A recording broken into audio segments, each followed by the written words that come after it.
of the church. Then, number 3, the church established a multimedia ministry which will focus on the sound system and church social media page. Then, number 4, VJ Dicok was recognized as ICT multimedia personnel. Then, number 5, coordination with the Board of Elders regarding with the formation of an ushering committee. Then, we held a special meeting October 12, 2025. Number 6, our chairperson, Brother Roy Di Claro, was requested to facilitate the repairs and coordinate the fixing of the damaged ceiling, especially po doon sa toilet natin. Then, number 7, Thanksgiving celebration stated that the speaker should be a pastor, and our conference minister, Reverend Jota Margarata, was the keynote speaker. Then, number 8, a community pantry was held on Thanksgiving Sunday, 6 a.m. in front of the church. Then, the BOCE and CYF prepared a budget proposal and donations were pledged, and all CROs were involved po. Then, number 9, the CWA prepared the food for the celebration and the church provided the needed amount for the activity. Then, number 10, encourage the congregation to bring offering goods on harvested crops products to be placed in front of the altars, and all donated goods were given to the pastors. Then, Thank you. a special meeting held December 7, 2025. Number 11, the Simbang Gabi 2025 was held from December 16 to 24, 2025 at 6 p.m. to 7 p.m. Then, number 12, Christmas celebration dated December 2025 at 9 a.m. Then, 13, the shoebox gifts distributed to regular attendees of Sunday School for children on the last Sunday of December, or December 28, 2025.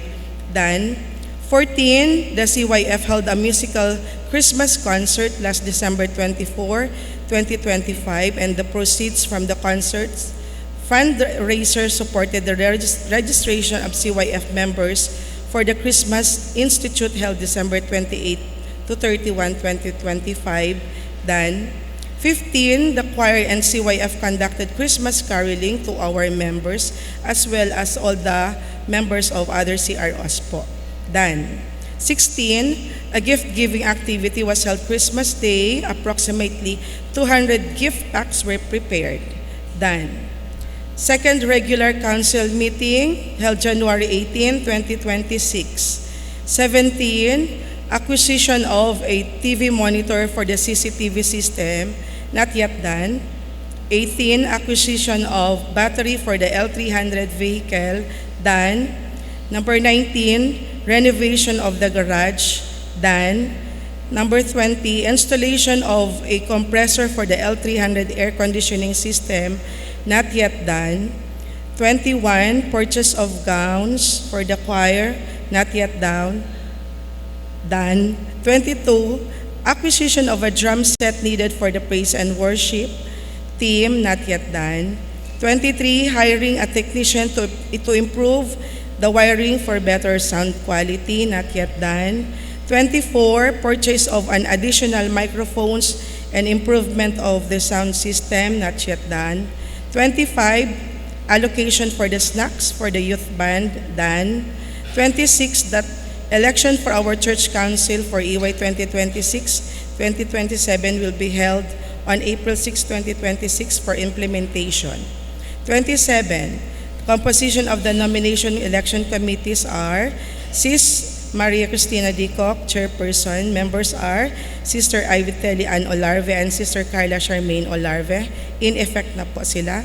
28, to hire a designated property management officer. In search po. So, yun lang naman po. Thank you. Approved by our Church Council Chairperson, Engineer Ruel Di Claro, and noted by our Admin Pastor, Reverend Al M. Valdez.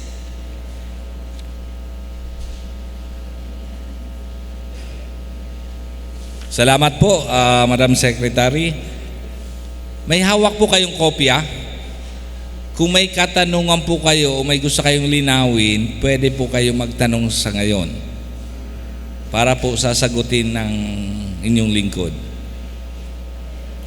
Kung gusto nyong may i-clarify, pwede po, pagkakataon na po natin na magtanong ngayon.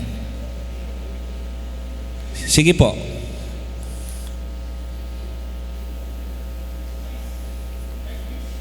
Pakilapit mo yung mic sa gitna natin ilagay. It was said that you approve this, but you don't have a signature. Ah, ano na po ito, digital copy lang ito na nakita ko naman po ito. Ang problema, medyo late na kagabi, hindi ko na napirmahan. At any rate, alam ko po ito, kaya kung may tanong po kayo, pwede ko pong sagutin. Meron pa po ba clarification? May mga bagay po dito na not yet done kasi pinag-aaralan pa po sa finances, lahat. And we encourage yung CYF sa choir, yung pambili ninyo ng dapat makabili na kayong drum set, lahat. Wala na po sa council yun, approve na po na mag-purchase sila na po ang bahala noon. And then yung pong ating sound system, kasi kung minsan may backfire at nagkakameron tayo ng hindi magandang sounds dun sa likod, naghanap po kami ng consultant for our sound system.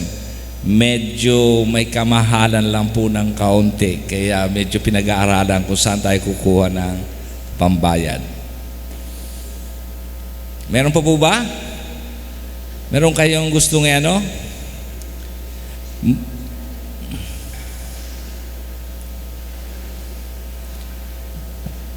Mr. Chair, good morning po. Good morning po sa ating lahat.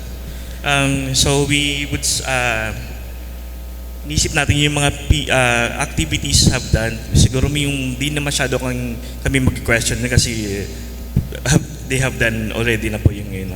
Pero yung point of yung question regarding po with not yet the activities like the acquisition of TV for the CCTV and all the aspects, and also yung last part po is to hire a designated property management officer. Talaga ito po yung gagawin natin is mag-hire po talaga tayo ng designated property management officer po natin. Kasi Okay. we are in search po tayo ngayon. Sa property, okay. Yes po. Sa property management po, yung saan nyo? Yung last part po. Ay, sa wala dito yung candidate, yung approval ng council. Kasi balak po ng council na mag-hire na tayo ng parang property custodian. At dumadami na po kasi ang ating properties na kailangan po talaga may responsible person na. Isasama na po natin ito sa pag-elect natin kung sino po yung sa magiging property custodian natin. So, it will be considered also on April 6 sa schedule natin ng election for electing our property custodian. Dumadami na po ang ating properties at hindi po alam kung sino mga responsible persons.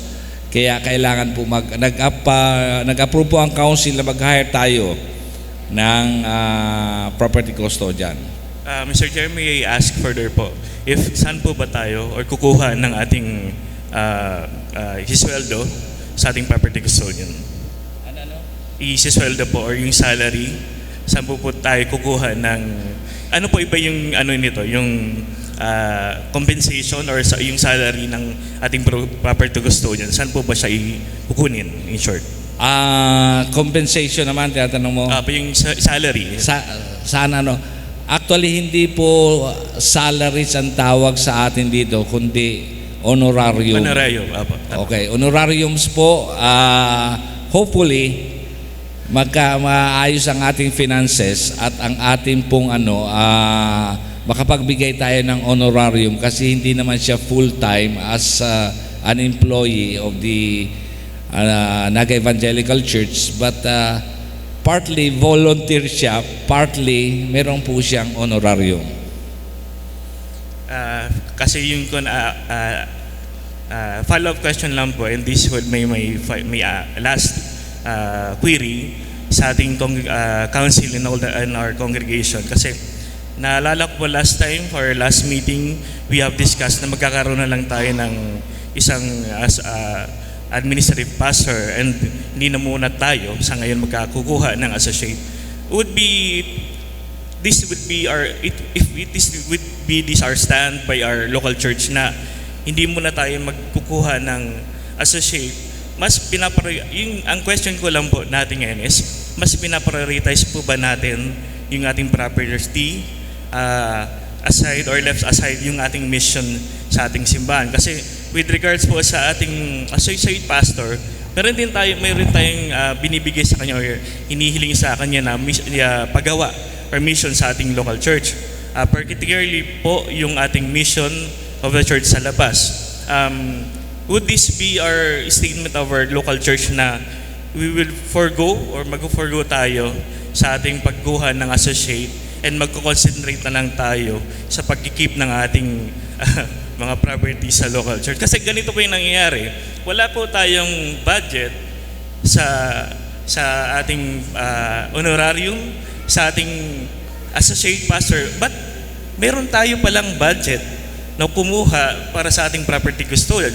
Would be, ano pong meron tayo sa ating local church with our priorities and our mission as a church? Kumbaga, yun yung gusto po lamang nating i-clarify na ay wala pala tayong budget or would you say, anong tawag doon? Yung, anong huling sinabi natin? Deficit tayo last time, di ba po? Naalala ninyo. But again, meron pala tayong kukunin budget para sa ating property custodian. So, I would like to ask our chairman and our council kung ano na po ba talagang magiging stand ng ating church. Thank you po. Okay, magandang katanungan po na the congregation decided to get one worker only for this issuing year.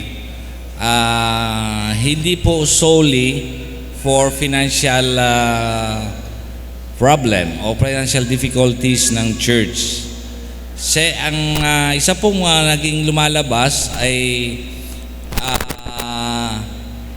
kailangan na pong ma-enhance yung ating mga members ng kanilang role. At lalong-lalo pa ang ating mga elders. Malaki po ang role kasi ng elders para sa ministry ng church.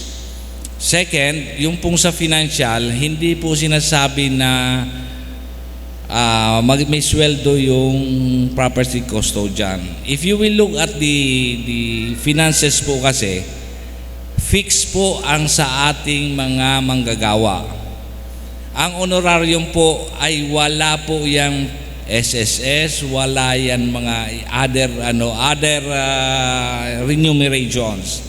Ang ating pong manggagawa ay meron pong fixed na honorarium siya, may 13-month yan, meron pong SSS yan, may pag-ibig po yan, kompleto po yan. At meron silang 1 month for every year of service na ibibigay sa kanila. That is a big amount to be deducted sa ating budget. Unlike po, ang sinasabi natin na bakit tayo kukuha ng property custodian na maggagastos din tayo, minimal po ang magiging expenses because of other deductions ay hindi po kasama. Magiging very minimal po. That's why sabi ko earlier, ang property custodian natin is parang part-time volunteer siya, part-time worker. Bibigyan lang po siya ng honorarium. Hindi po siya mag-stay sa church ng 5 days a week. Pupunta po siya dito, i-record niya lang. Magiging mahirap sa una. Sa una lang po siguro mahirap kasi mag-iinventaryo. Pero after that, at maipar niya o sa persons o ipapar niya yung equipment, ang bahala na po ng persons na yon na magtatago ng equipments. So, ang hindi po masyadong mahirap, magmo-monitor na lang po ang ating custodian. Hindi po siya yung hindi siya araw-araw andito. On call, anytime na kailangan siyang pumunta dito, kailangan siyang pumunta. And siya po ay magiging non-voting member na ng council kasi kailangan magre-report siya sa council. Okay? Any other? Sige po.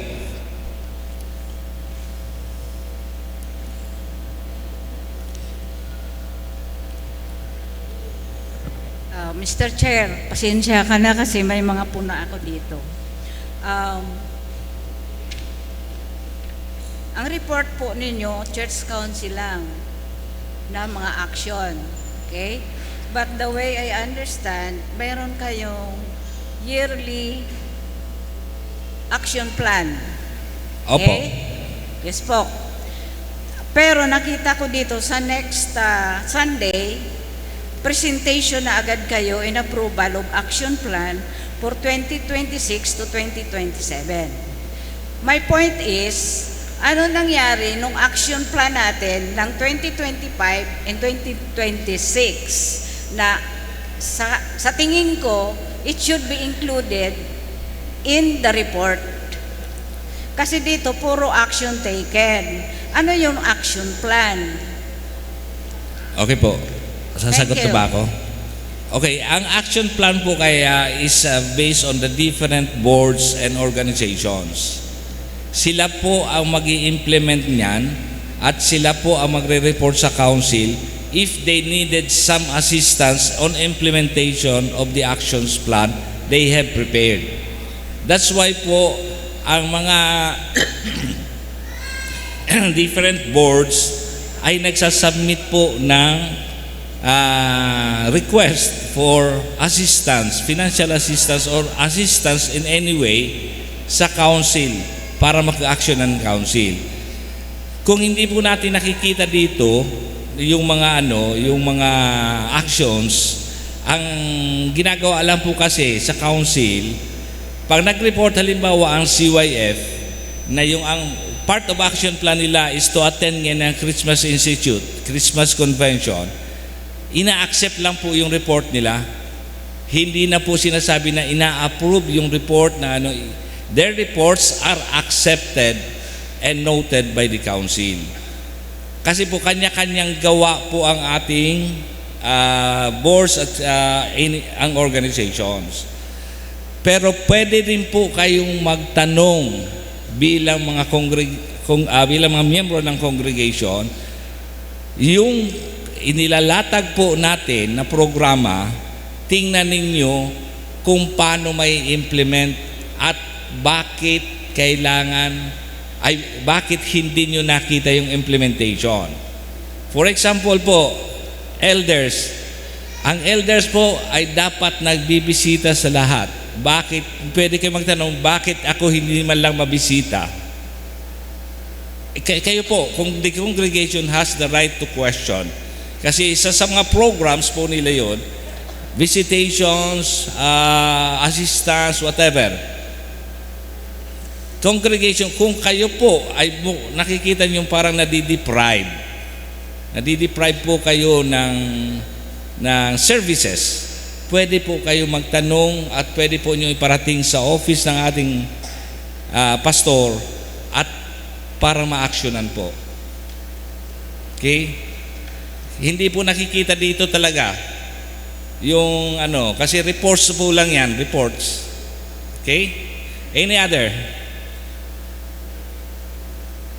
Kung wala na po, pwedeng paki-motion na i-accept ang report ng ating the actions by the approved actions ng ating council. Motion lang po.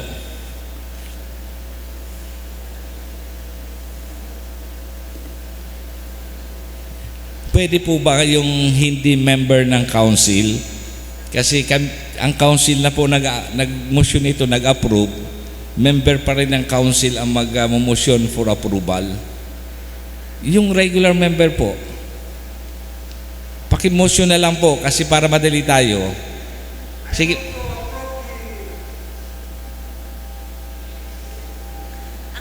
The actions taken by the council. Second, it has been moved and seconded to approve the actions made by the church council. Any objection? Hearing none, motion is approved. Next reporter is our treasurer for the treasurer muna. Report po ng treasurer natin.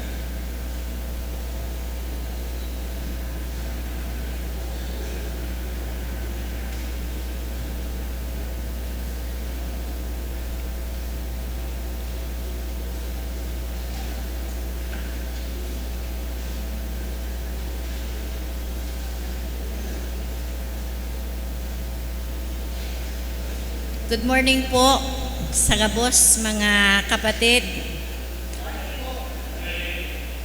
Ang report po ngayon mag-uumpisa sa June 2025 to January 26.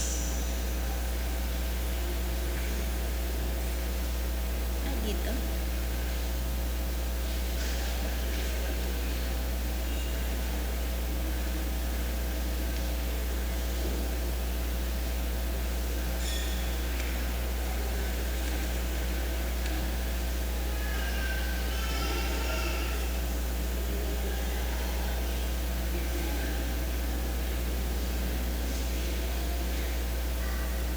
May copy na po ba ang lahat?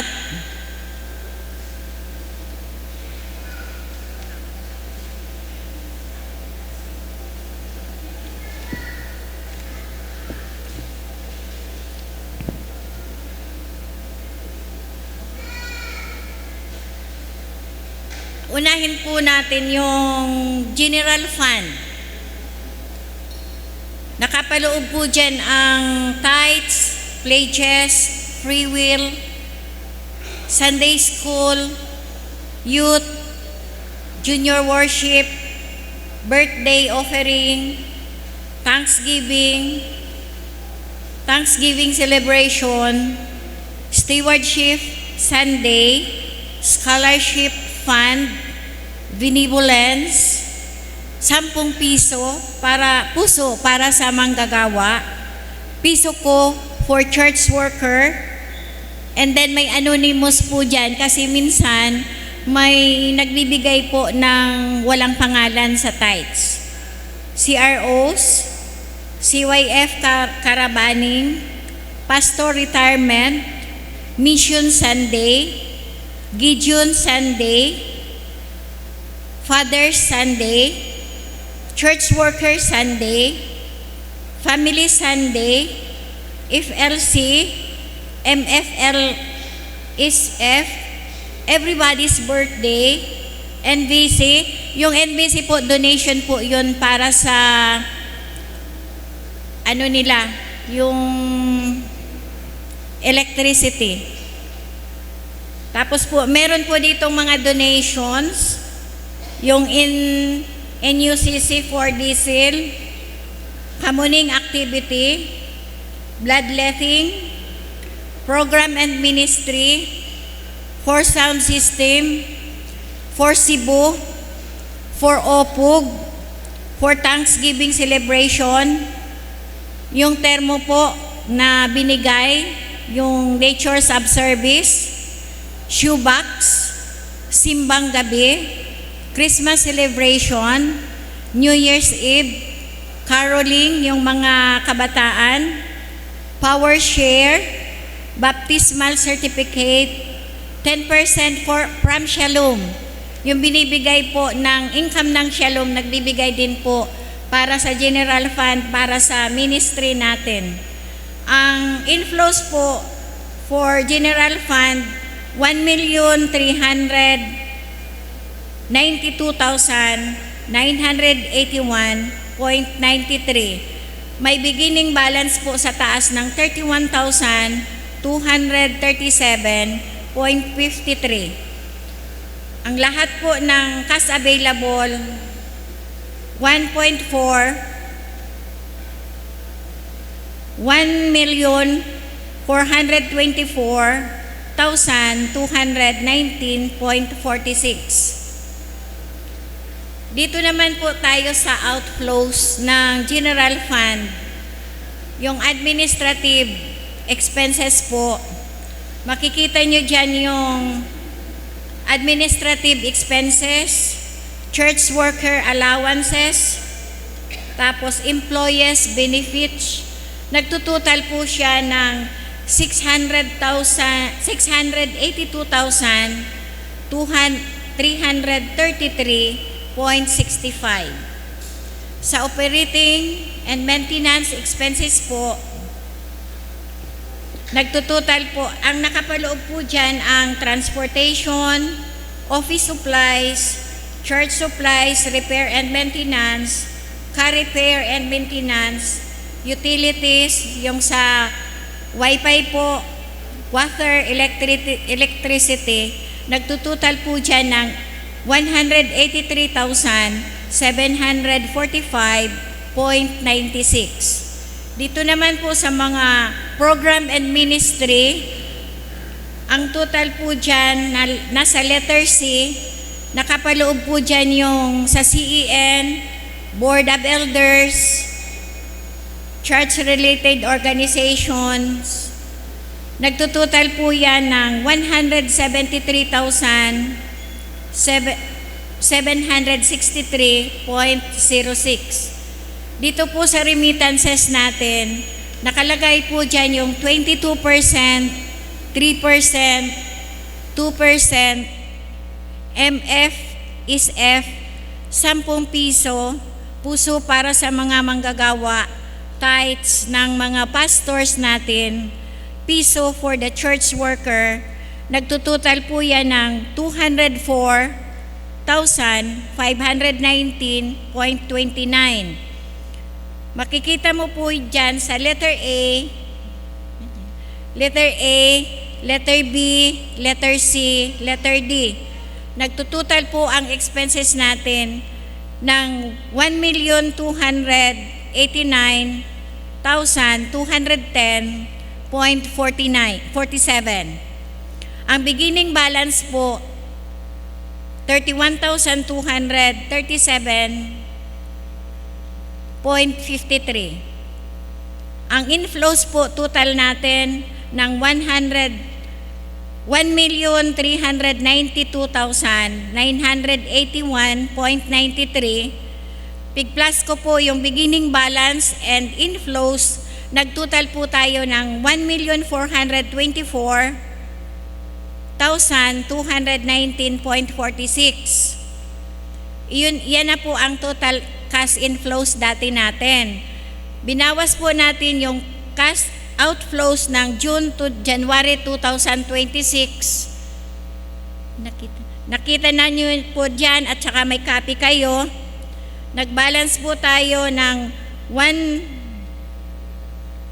binawasan natin ng 1,289,210.47. Ang natitira po is 135,008 pesos .99. May interest in bank po ng 25 pesos .97 minus po ng withholding tax. Ang total po is 135,229.77. Yan po ang sa general fund natin. Makikita nyo po may pera tayong natitira. Pero po may bayaran tayo, may nakaano po dyan yung sinasabi po yan na yung 14th month ng mga pastor natin, yung gratuity every year. Meron po tayo, dapat po makaipon tayo ng 76,808. Tapos po nandyan yun sa caroling, benevolence na natitira, and then sa upog na 5,000, 59,000. 524.25. Tapos po yung kulang natin sa 22%, 2%, 3% ng 116,774.04. Kaya po, ang kailangan na dapat na balance natin is 253,106.59. Yan na po, dyan na po nagtatapos yung para sa General Fund. Punta naman po tayo sa Development Fund. Yung Development Fund po from June to January 26, ang income po sa Development Fund is 88,525. Sa Shalom po is 190,550. Sa van po is 1,400. Sa parking fee po, 9,050. Janitorial fee, 4,474. Wedding, 8,000. Donation madrigal, 5,200. Ang pumasok po is 307,199. Outflows po sa development, nandiyan na po yung repair ng CR, dito po sa annex building, and then po sa parking, kasama na po yung parking ng car. Nagtotal po ng 129,132.40. Si repair and maintenance po sa Shalom, 5,630. Janitorial, 2,400. Yung donation po, 5,200. From Shalom po, transfer sa General Fund ng 19,055 pesos. Nagtutotal po ng 161,417.40. May beginning balance po tayo dyan ng 190,719.92. Ang inflows po natin, 307,199. Ang lahat pong pumasok, 497,918.92. Ipig-minus ko po yung 161,417.40. Natitirahan pong 336,501.52. May interest po tayo ng 91,000.30. May withholding tax po tayo ng 18,000.25. Ang natitira po is 336,574.57 po. Diyan po nagtatapos. Salamat po.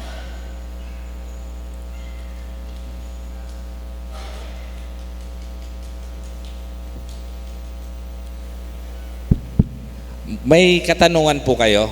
Sige po.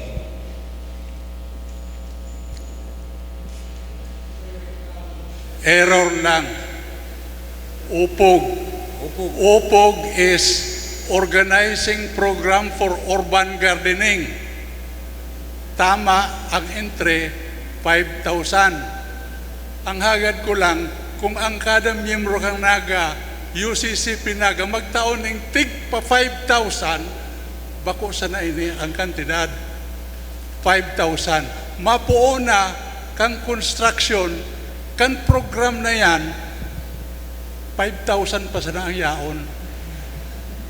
Sige po. Plus 5,000 ang yaon sa treasurer kang OPOG organization, kaya may 10,000. Kaya kung magtaon ng tigta 10,000, mas dakula, may makapuon kami dyan. Sige po, salamat po. Naintindihan po ta sa programa kang UPOG, ano? Urban gardening po yan as an assistance sa mga miyembro at non-members para partner rin po kang ministry. So, ang ating pong organizer ay nag-i-encourage. Siguro wag natin limitahan kasi yung 5,000 na sinasabi, bawat isa, kung may gusto magbigay ng 10,000 o 20,000, ay nalilimita natin sa 5,000. Ang hinihiling po ay pwede ba tayo na magbigay for this program? Isa po ito sa sinasabi namin na during council meeting, nagre-report po ang OPUG na yan kung anong nangyayari. At naghihingi po talaga ng assistance sila for that program. Okay? So, challenge po sa atin yan. Any other question? Habang andun po sa taas ang ating treasurer, siya po ang sasagot kung may mga tanungan. Kung hindi masagot, ako po ang sasagot. May tanong pa po kayo or clarification?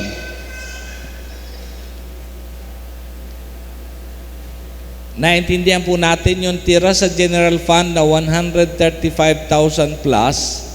Kung babawasin po yung gratuity, babawasin po yung patabi ng choir na pera at ibang obligations natin, baka po wala nang tira. Kulang pa.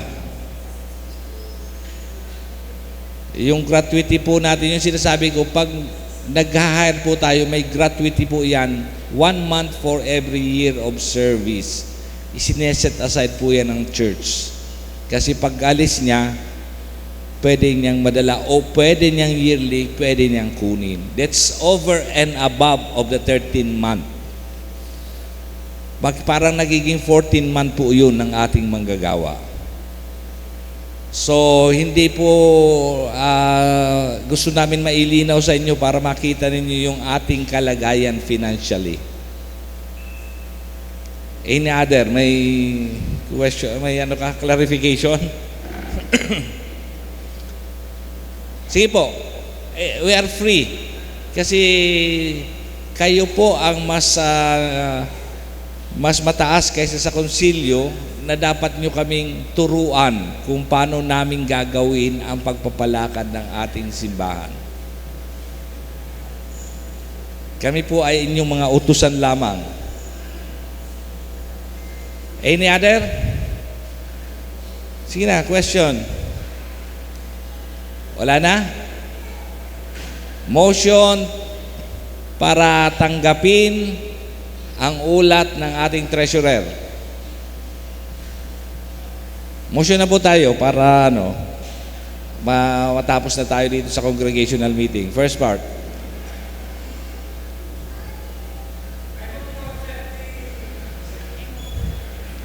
Report of the treasurer. Second? Ano? Okay.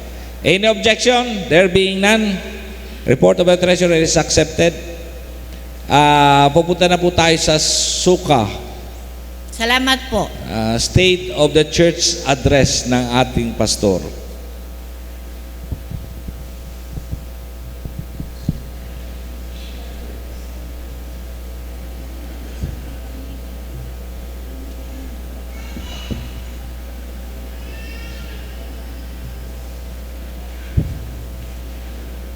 Ang mga kopya po ay ipapamahagi. Good morning po sa bawat isa. Siguro yung question ni Ate Beth, dito natin makikita ano ba nangyari sa loob ng isang taon.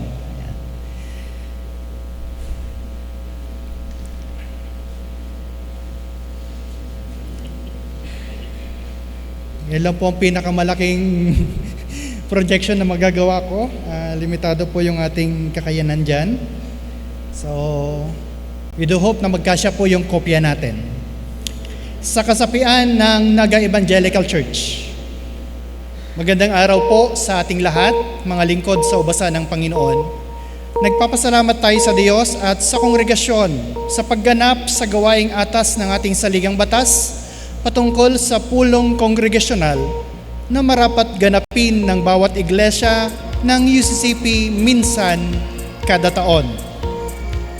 Una nating bigyan ng pagkilala ang ating kongregasyon.